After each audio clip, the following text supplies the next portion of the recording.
All right, guys. So we had Jack in our last episode, and now in this episode, we brought Terry along to kind of give us her story, her take on kind of her recovery from almost getting a hip surgery. Um, Yeah. Mr. Ed's here, Jack's here, Terry's here. It's gonna be a fun episode. How are we doing, guys? Yeah. Good. I'm excited. I'm great. So I'm where on do holiday at the moment, so I'm gonna talk about that first, if I'm allowed to. yeah, why Oh, not? yeah. You got the sun but no burn this time? It's all relative. It's certainly not Mexico. Yeah. But yeah, I wanted to lead off. So we're gonna be talking about Terry. She had some back hip pain for a long time. I wanted to say, kind of, I was first on the scene when Jack mentioned this to me.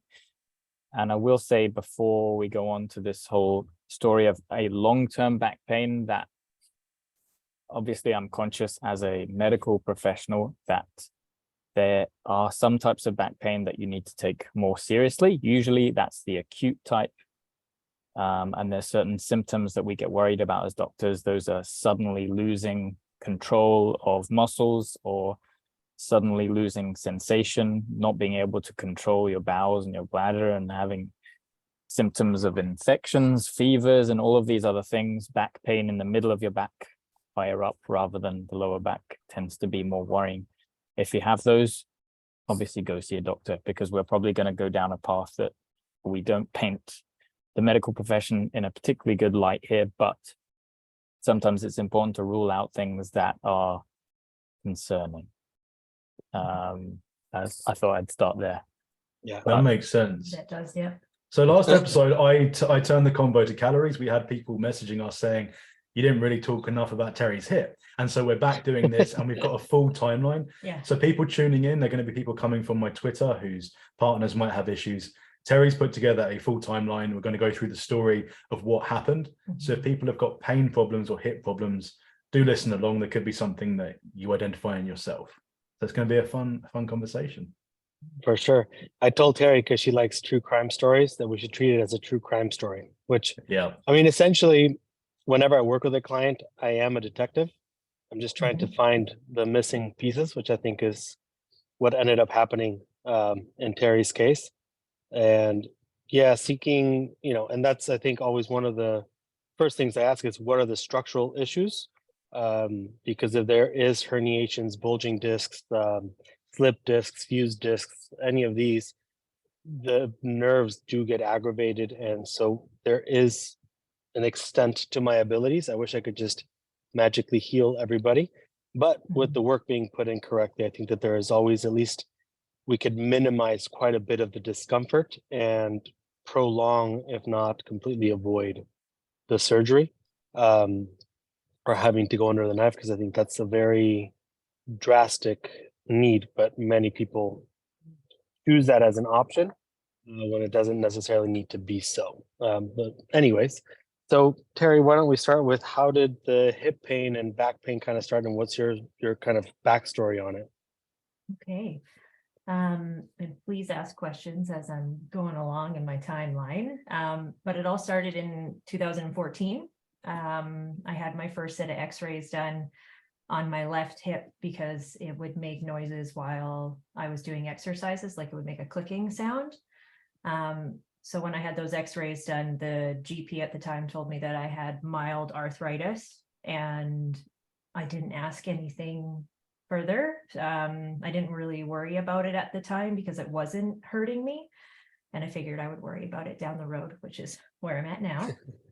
And were you doing So, pretty heavy exercise back then, powerlifting, or Not at that time. I was a couple years into, like, I would say bodybuilding, but I was doing like that style of training back then for a couple of years. No pain, no gain. No pain, no gain. Yeah. Yeah. I didn't start more into like powerlifting until 2018.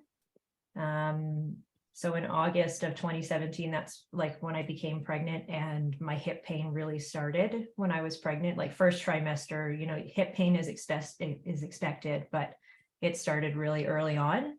And at that time too, that's when I had hired a new coach, like here in Manitoba, and I started focusing on strength training even when I was pregnant. Like I was like hitting PRs, like doing deadlifts and stuff like that.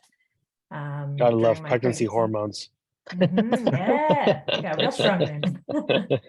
So this is actually Um, a point, I don't know if I'm allowed to interject here, but I'm Yes, going please to. do. This is the point when you, because I guessed it was on the left because Jack said that it had got worse during pregnancy. And in my head, Mhm. I've seen this a lot of times, and maybe Richard, you want to talk about this, that a woman going through pregnancy is going through a big identity shift or going towards a big identity shift. And for me, that's why I guessed more on the left side, because due to the work Richard's done with emotional mapping, that was where my mind went. So I don't know if you want to jump in there, Richard, but you're welcome to carry on the story if not.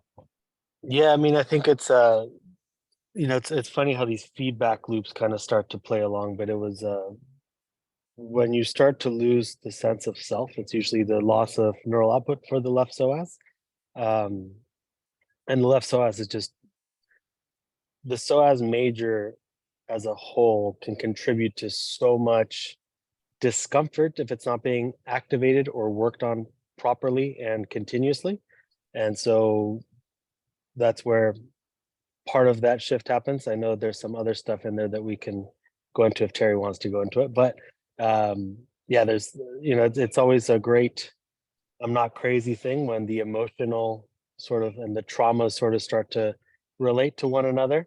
It just keeps confirming the patterns that I find with traumas, right? With events happening in life and discomfort or lack of neural output and connection to muscles kind of go side and side and correlate with one another. But yes. I'm definitely comfortable getting into it if you want to. So 2017, you started getting worse hip pain. We're Mhm. living at our old house. We and just then moved. We just moved, okay. We moved back here. 2017, you had issues, started powerlifting. It got worse. And during pregnancy, you had back labor, which is Oh yeah, some kind of, as you know, that was awful. a lot Yeah. of pain there. Yeah. But after, as soon as we were done, like labor, my hip pain went away. It was almost instant. It was still there, but it wasn't as severe as it was the entire pregnancy. Like that was the worst part about my pregnancy. It's my hip pain. So then hip pain done. So 2018, we're still living at the old house. Yeah. And yeah, 2018 to 2020, I had hip pain and I had discomfort, but it was like tolerable. And I would just avoid exercises that would piss it off, like sumo stance, like deadlift and stuff like that. I wouldn't do.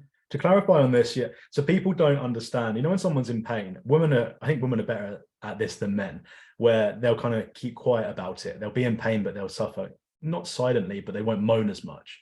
If I was in that pain, I'd be moaning every day, right?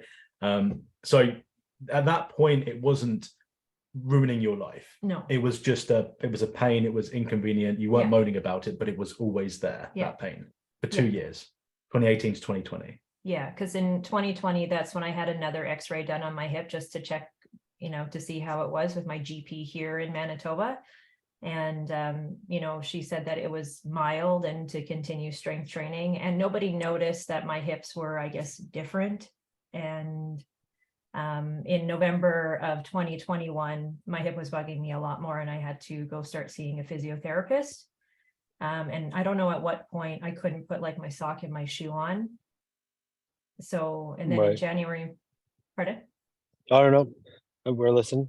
We're doing good. Okay.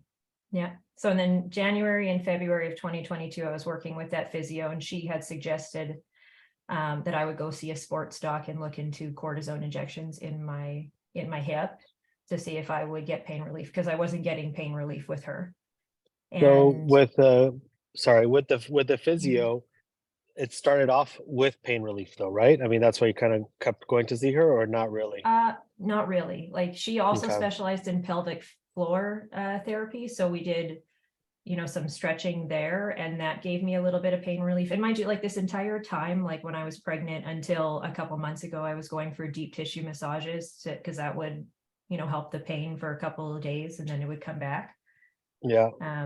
So it took a couple months for the referral to get in to see a sports doc here. And so that was April, but just before that is when I threw my back out. I was doing a barbell box squat and my back just went out. And then I started seeing a chiropractor and he Okay. took x-rays and he was like one of the first that recognized that my hip was impinged. The Cairo Quartet. Yeah, he was really wonderful. He helped a lot, or at least he advocated for me. And so shortly after that, that's when I had my appointment with the sports doc, and he immediately told me he couldn't do a cortisone injection on my hip. And then he made a referral for an ortho surgeon there. And this is a Okay. sports doctor. This is the best place you go where Yeah. we are. This is like the top place you go to get help. Mhm. There's no, you don't have a level above this in terms of sports doctors. So Terry's gone there at this point. This Yeah. is what we've got to. And this is all just our, free healthcare system here. Yeah. Right. So, yeah. So in the meantime, like we just thought that my hip was impinged and, I was looking at getting a scope done. Right. And Mhm. at least that's what we assumed was going to And a happen. scope is where they cut into the hip and shave it off or something. Right. Yeah. And Yeah. Jesus. so, Yeah. yeah. So during that time, Jack found me a program. Mm. Can I say it? Oh yeah. Yeah. It was called FAI Fix, Yeah. and that was for hip impingement. It helped people.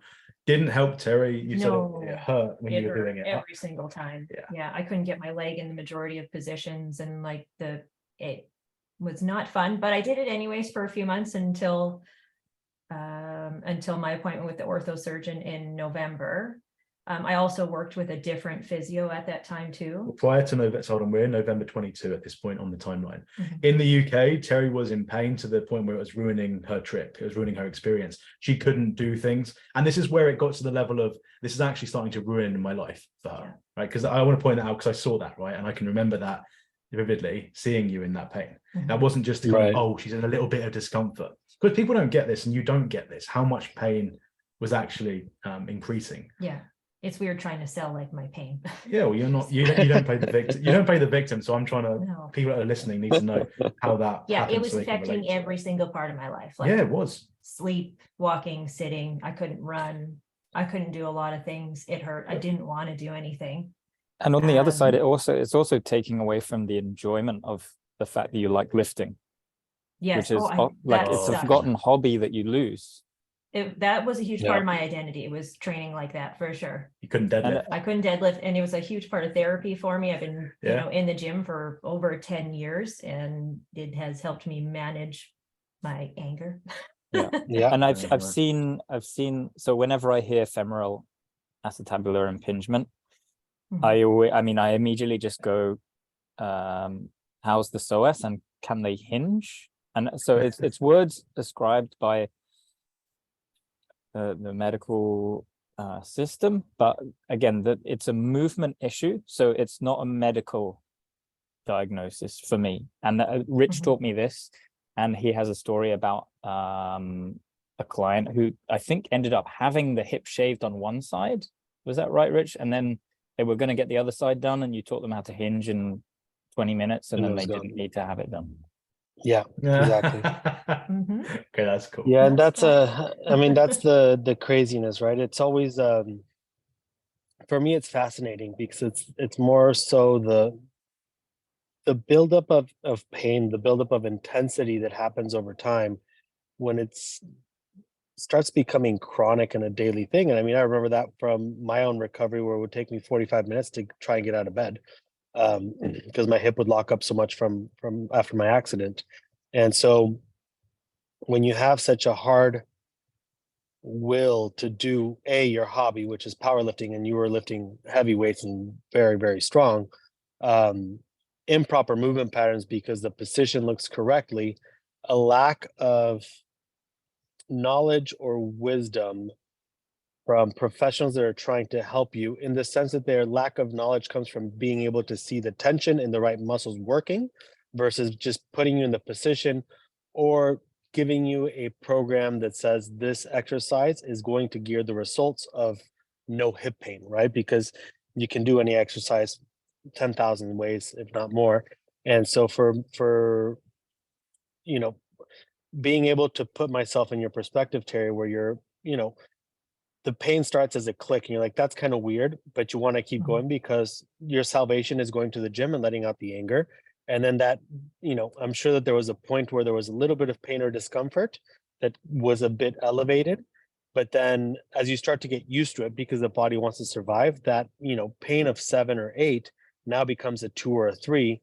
That improper movement pattern keeps building, the improper tension in the muscles keep on building. And then Mhm. that 3 or 4 turns to an 8 again. And so then you find somebody else that can quickly relieve the symptoms of discomfort, but not provide a long-term solution to get rid of the pain. So then that 8 or 9 starts to become a 3 or 4 momentarily, so you can continue to push your limits, in deadlifting or walking at this point, sitting at this point, are now all being taught with the improper tension. And so, this is starting in 2014. So from 2014 to 2023, you were being taught and conditioned to have an improper movement pattern. And even though it only seems like you're only being taught an improper movement pattern on a deadlift, which is a hinge exercise is also walking, it's also running, it's also picking up your kid, it's also trying to sit down. So now everything is being affected by one exercise that was taught incorrectly, and it translates over to everything else in life. And that's, I think we might be jumping a bit on the timeline, but that's kind of where you came to see me, as like, we just need to reteach the entire body how to move correctly again, because these improper movement patterns started to translate over to everything in life. Yeah. And we can go into that a Bang little bit on. later as well. They got a Mhm. couple things, and then we're going to get to when we met you, because that was a fun. Yeah, That was a go, fun. go, day. go. That was a Um, fun day. Yeah. So I mean, November 22, you were on. Yeah, that's when I met with the ortho surgeon, and he only did scopes. So he told me he could not do a scope. That was the first thing he said to me when he walked into the room, and told me I had autopelvis, and then told me my only option would be a full hip replacement. Also, pelvis being the hip, the hip. It's not the hip joint. Maybe yet? No. It's not the hip socket. It's the actual thing. It's going into the Yeah. body, Yeah. right? It's pushing up into the Yeah. body, and Mhm. yeah, we thought it was getting worse and worse, but we'll talk about that We because that went- comes to Amsterdam, doesn't it? And that was pain related, which is why we thought it was getting worse and worse. Yeah, so he also suggested that I could try a cortisone injection to see if we could get my left leg like my right, because he obviously did an in-person assessment, and I have the range of motion on my right side, but I don't on my, but I don't on my left, and also too, like, nobody ever asked me about the way that I train or any kind of exercise or anything like that. It was just, oh, I can't move my leg, we can try cortisone, or you got a hip replacement. Those are my two options. Jesus. So, and then like the next like overwhelming thing was finding like the wait time for an assessment from an ortho surgeon was 14 months, and then another 10 for surgery on top of that, which that was overwhelming. That's insane. Yeah, because it's like I couldn't imagine living in that pain for that much longer. And then I also was like super worried about my right side doing the same thing as my left. And you couldn't sleep Right. without pain. Every No. night you went to bed, you were taking Advil Yeah. far too much. Yeah, I was taking Advil. But you had to, right? Yeah, and I wouldn't take anything else, but Yeah, it was harsh, savage. I just want to go back really quick. The birth was a natural birth. Yeah. Yeah. So just for anybody out there, there was a woman that was able to handle a natural birth. And you know what I mean? Like labor. just to allow you to understand the amount of intensity and pain that you're going through and discomfort And on a daily basis is insane. Yeah. I wasn't on pain medication No. either. Yeah. So yes, Crazy. that was fun. Which Fun times. probably better, right? To not be taking, I mean, not better, but less addiction to, or chances of getting addicted Less to risk of all addiction. all those This is pills. true. Yeah.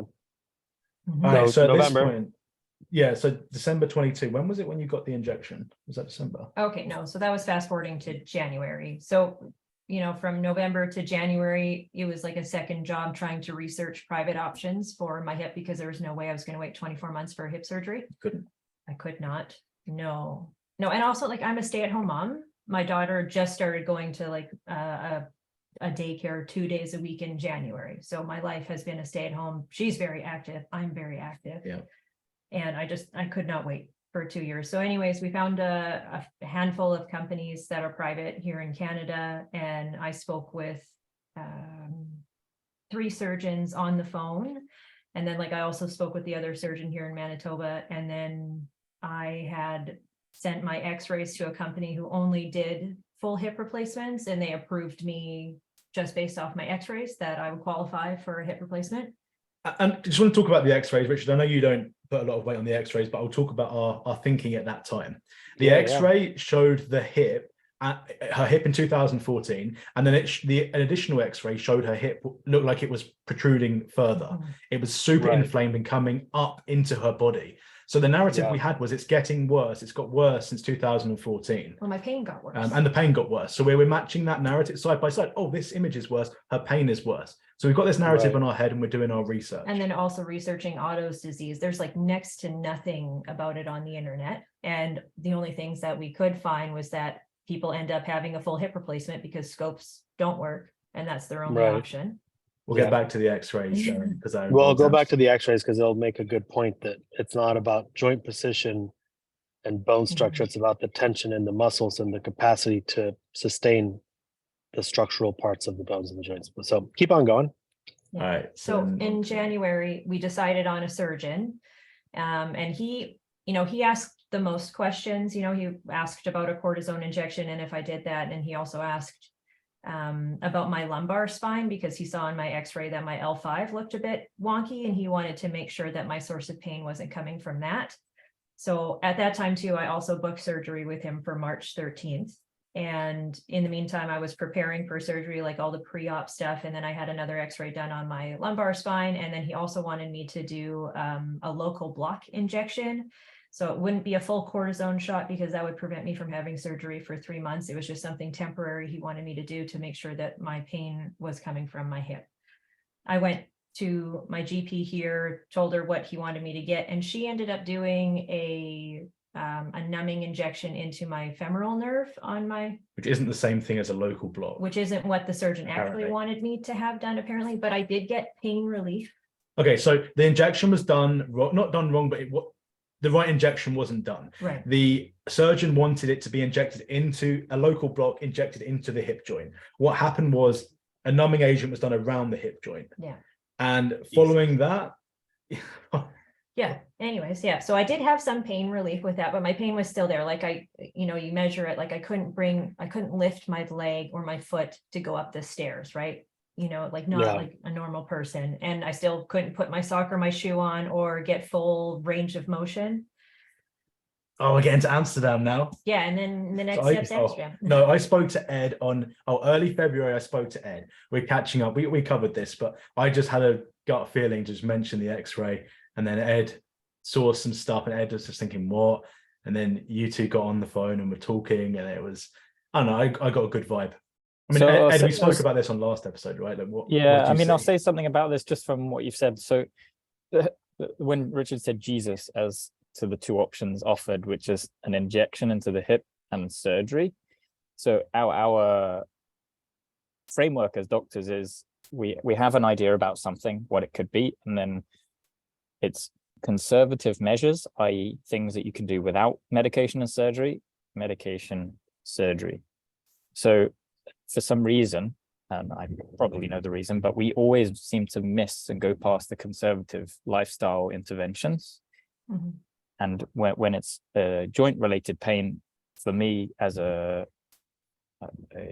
apprentice of a movement specialist, we'll say,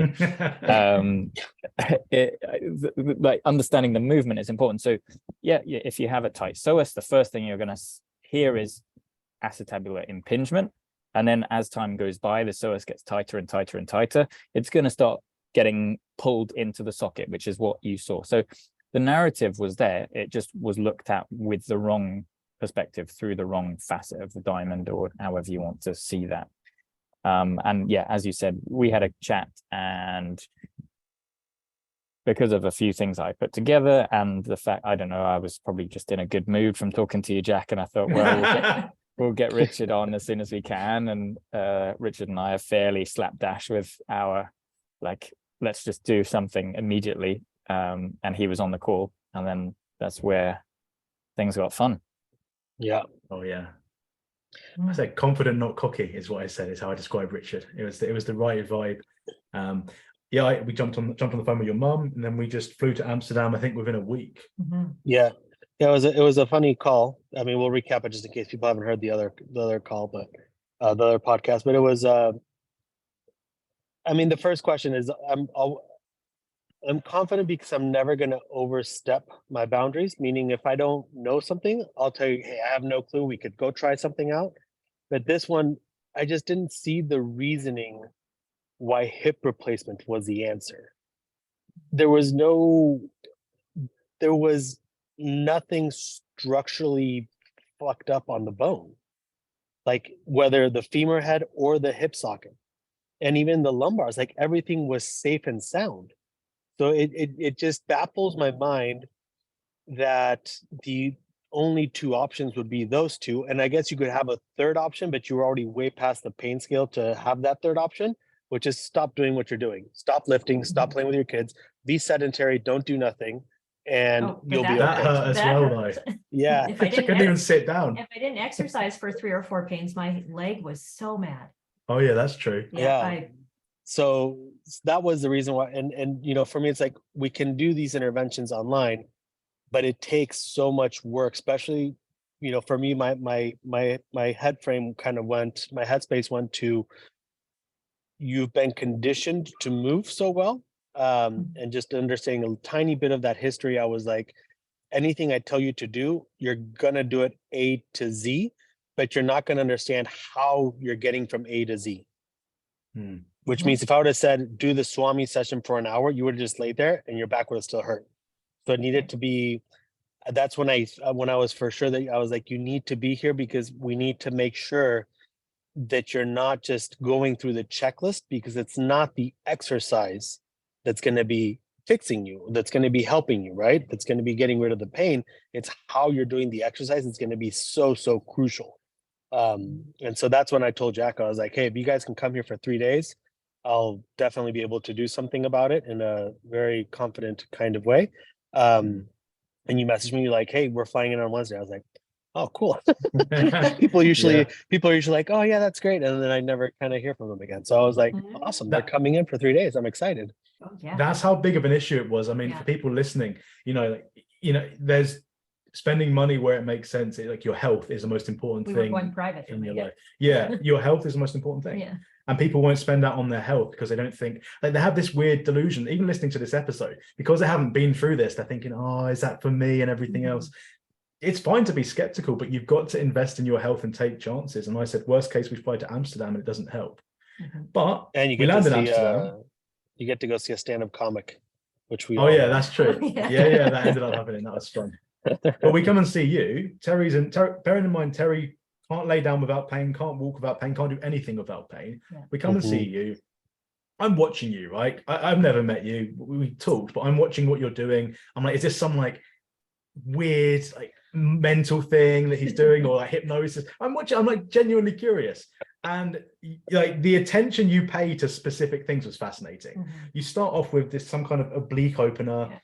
and then you're getting her to move and you're adding things in and you're watching, you're like so honed in on certain details and you're pointing, and I'm following along. I don't understand, and I understand bits of it, but you're pointing out things she's doing that she shouldn't be, like the back was contracting in certain movements and it shouldn't be, and you were trying to get it into the glutes, and then you were doing a deadlift and your glutes weren't even Yeah, activating. you're like, activate your glutes. I'm like, I am. They You're weren't. like, oh, no. No, it was all in her back, and I could see that, so I could follow along with what you were doing.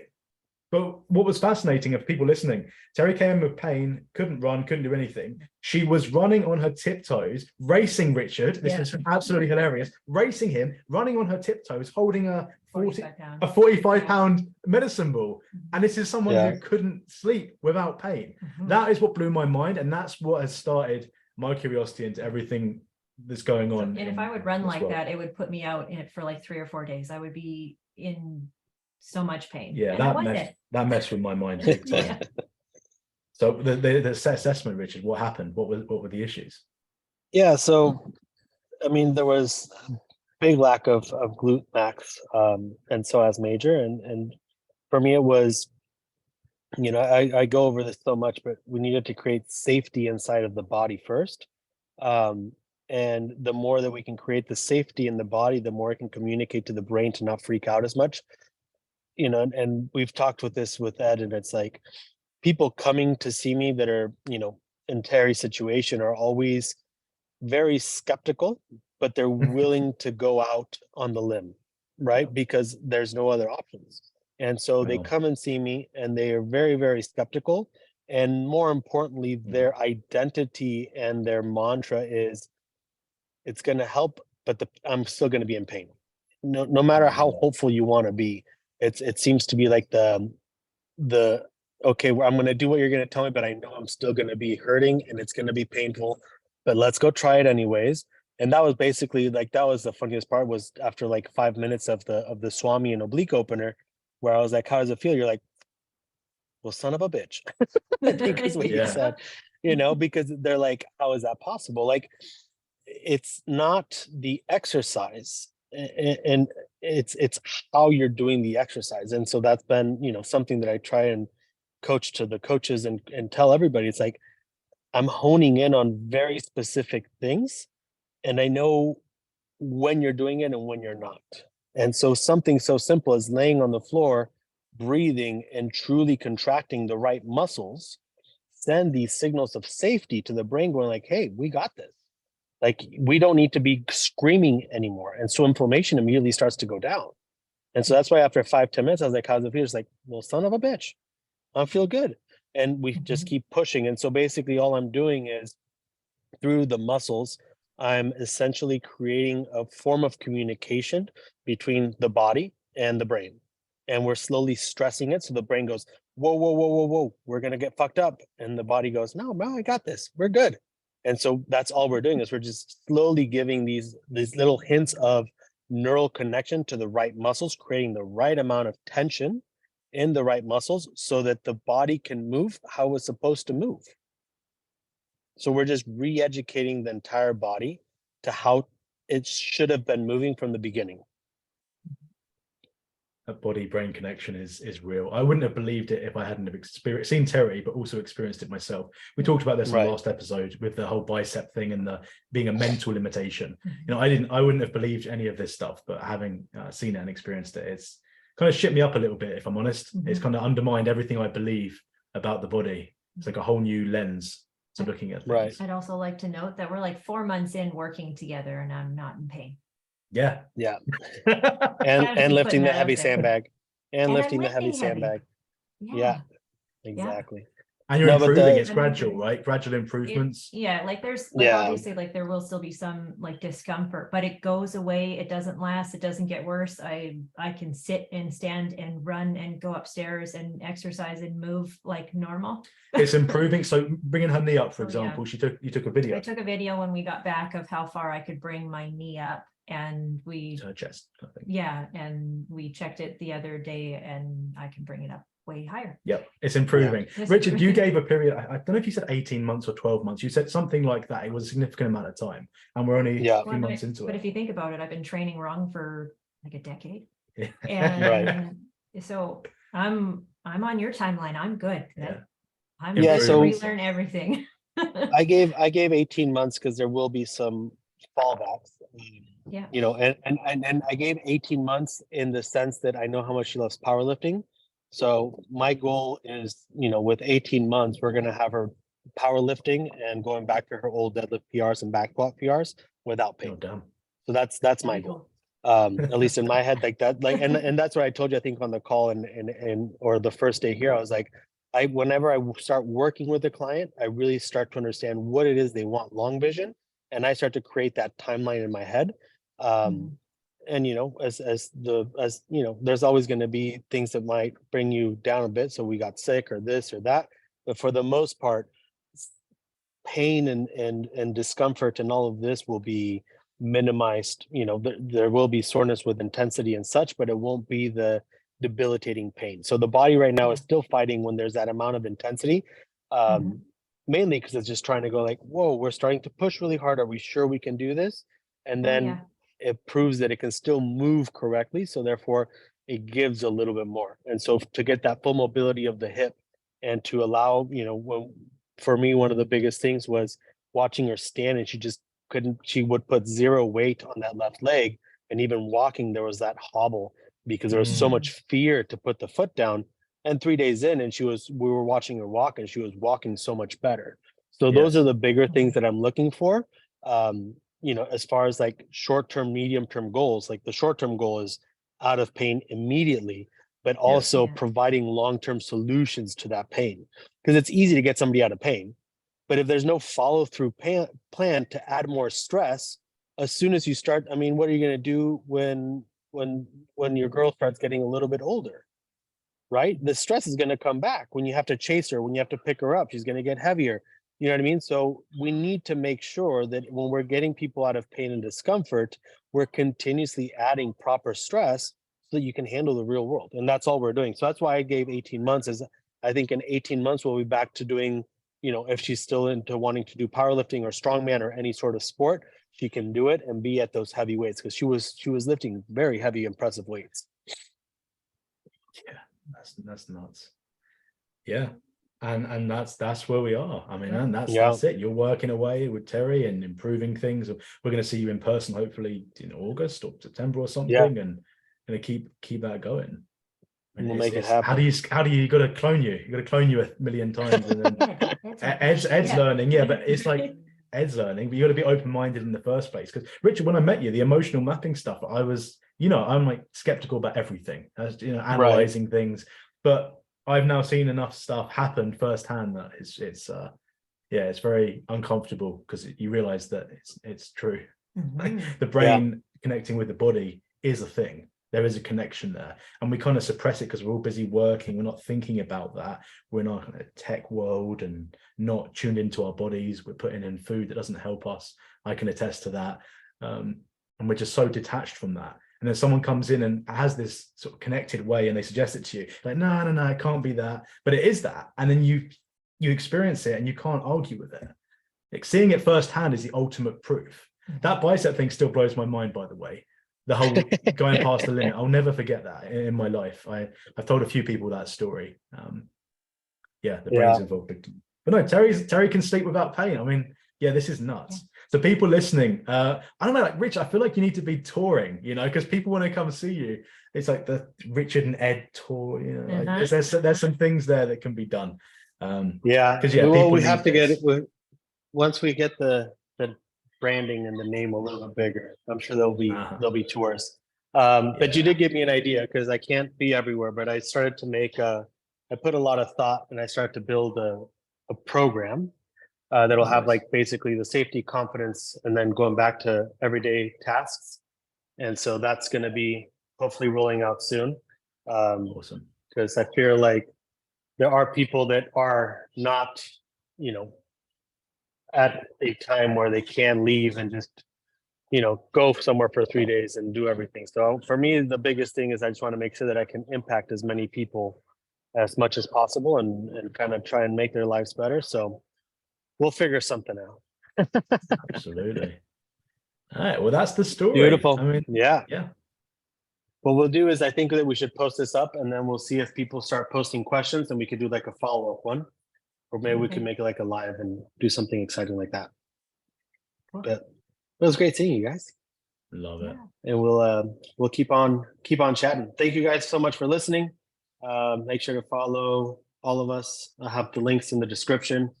I'm tired of all these outros. I just want to have a good conversation, guys. Thank you very much, guys. Have a great one. We'll talk to you guys soon. You guys will be listening to us soon. See you.